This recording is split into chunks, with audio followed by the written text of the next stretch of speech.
Mi nombre es Paula Andrea Castillo Arevalo. Tengo 17 años y nací el 5 de agosto del 2005 en Chiquinquirá, un pueblito en Boyacá muy bonito. Desde pequeña he aprendido a ser demasiado organizada.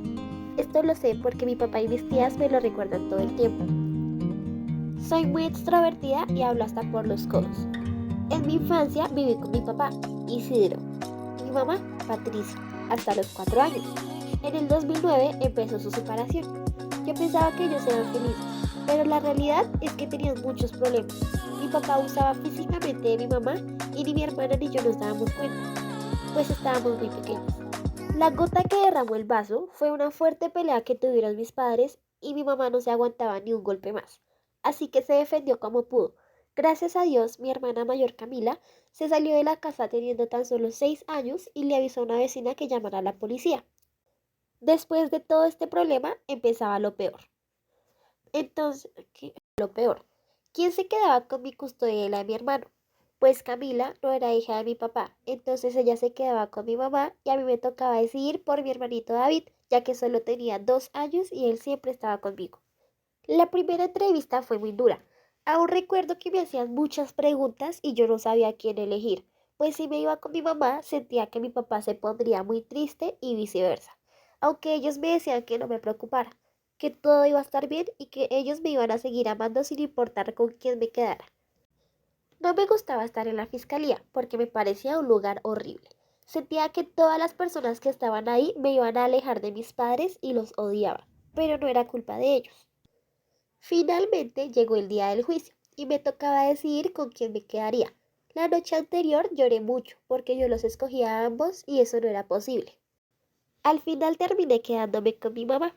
Ella se veía muy feliz, pero en la noche recibí una llamada de mi papá llorando y eso me hizo sentir muy triste. Aunque ya no vivía con mi papá, él siempre estuvo pendiente de nosotros, nos visitaba y de vez en cuando salíamos a comer helado.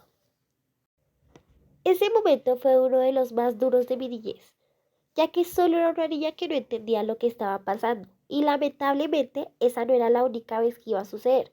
De hecho, pasaron 3 veces a través de mi niñez, en la cual la segunda ocasión decidí irme con mi papá, pues pensaba que si seguía pasando esto, me los iba a turnar y así podría estar con los dos.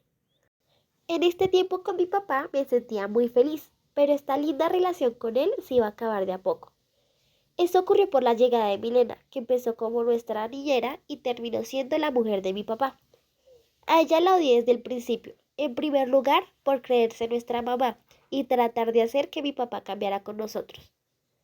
También porque quería que él ya no respondiera económicamente por David y yo, y se hiciera cargo de su hijo. Mi papá de cierta manera le cumplió su capricho, pues le cedió la custodia a mi mamá y ya no nos veíamos como antes. Cuando íbamos a su casa, Milena hacía que nos sintiéramos incómodos, así que yo dejé de ir y me alejé de mi papá. Cuando mi mamá se enteró de todo esto, tuvo una fuerte discusión con él, pero yo le decía que no se preocupara, pues ya no me importaba el desinterés de mi papá hacia nosotros. Lo importante era que tenía la mejor mamá del mundo. Ella siempre me apoyó en todo, me da buenos consejos, me brinda su amor incondicional y lo más importante es que nos tenemos una confianza mutua. Ella es como mi mejor amiga.